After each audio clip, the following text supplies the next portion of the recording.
Corruption अरूज पर हो और करप्ट सिस्टम हो, तो सवाल ये पैदा होता है कि ये करप्शन किन के दे रहा था, तो फिर जिम्मेदार कौन है, ये जवाब किसी के पास नहीं है। कि ईरान से काफ़ी बड़ी मिकदार में पेट्रोल पाकिस्तान में स्मगल होता है। बिस्मिल्लाहिर्रहमानिर्रहीम, अस्सलाम वालेकुम।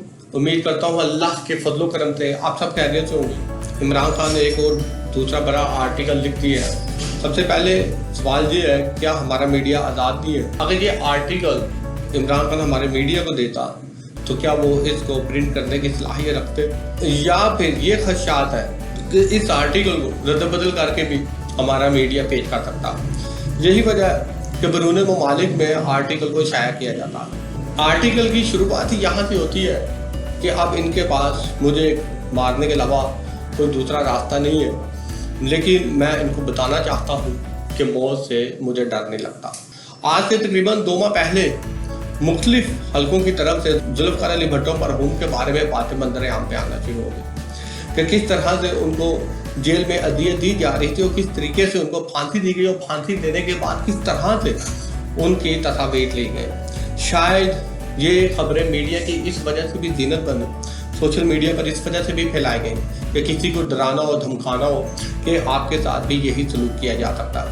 अगर हम ये देखें, पिछले 2 सालों में रजीम चेंज के बाद से लेकर अब तक जितना भी क्रैकडाउन पीटीआई वालों के साथ हुआ है, वो सिर्फ इस बात को जाहिर करता है कि पीटीआई पाकिस्तान तहरीक इंसाफ को ख़त्म करता था। या तो ये ऑप्शन थी कि पीटीआई वाले खुफिया ताकतों के हाथों इस्तेमाल हो या फिर इनके मुताबिक चले। कोई दूसरी ऐसी ऑप्शन नहीं थी कि पीटीआई वाली आज़ादाना अपनी सियासी तहरीकों का आगाज़ करते। जब कोई शख्स जेल में हो और किसी की ना सुन रहा हो, अपने मौक़िफ़ पर डटा हो, किसी की कोई बात मानने को तैयार ना हो, मुफाहमत करने को तैयार ना हो, तो फिर तो सियासी इंतशार तो फैलेगा, तो फिर पाकिस्तान में सियासी इस्तेकाम कैसे आएगा। आर्टिकल में तो साफ बात ये लिखा हुआ है कि रजीम चेंज के बाद किस तरह से पार्टी पर आहिस्ता आहिस्ता क्रैकडाउन स्टार्ट हुआ, इंतखाबी निशान छीन लिया गया, मगर फिर भी पाकिस्तान तहरीक इंसाफ की अक्सरियत जीती। रजीम चेंज के बाद से लेकर अब तक तहरीक इंसाफ को जिस तरह से दबाने की कोशिश की जा रही है, वो सब बातें इमरान खान ने अपने आर्टिकल में लिखी। इनकी तवक्कुआत के बावजूद अवाम ने बहुत शौक़ से काम लिया और इलेक्शन में इलाकाई इंतखाबी निशान पर बड़ा सोच समझ के मोहरें लगाए। इलेक्शन में बाजी अक्सर से पीटीआई तो जीती, मगर एस्टेब्लिशमेंट ने इनमें रद्द बदल करके कई जीती हुई सीटों को हाथ में तब्दील कर दिया।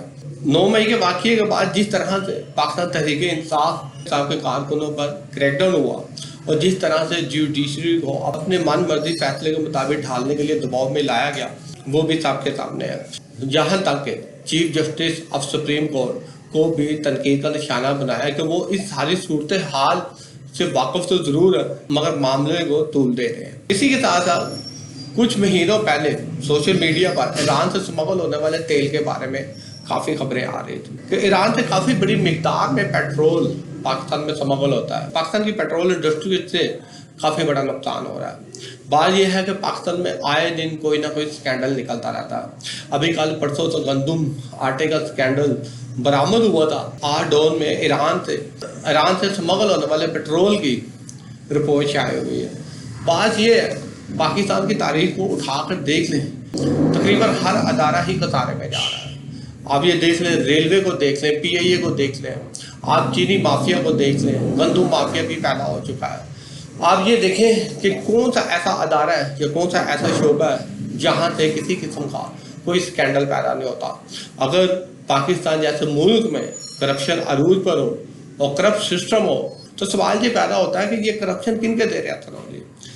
स्मगलिंग करना कोई आसान काम तो नहीं है, यकीनन ये बाअसर शख्सियतों के ज़ेर असर होता है। हो सकता है कि मौजूदा सियासतदान भी हो सकता है रिटायर्ड सियासतदान भी हो सकता है कि आला ओहदे या आला मंसब पर फाइज गवर्नमेंट अफसर भी हो, क्योंकि ईरान से स्मगल होना कोई आसान बात नहीं है। कोई आम शख्स स्मगल तो नहीं कर सकता, मगर तमाम ताकतवर शख्सियतों के ज़ेर असर अगर ईरान से ये तेल स्मगल हो रहा है, तो फिर अफसोस वाली बात ये है कि जब सभी यहाँ पर करप्ट है, तो फिर जिम्मेदार कौन है, ये जवाब किसी के पास नहीं है। शुक्रिया।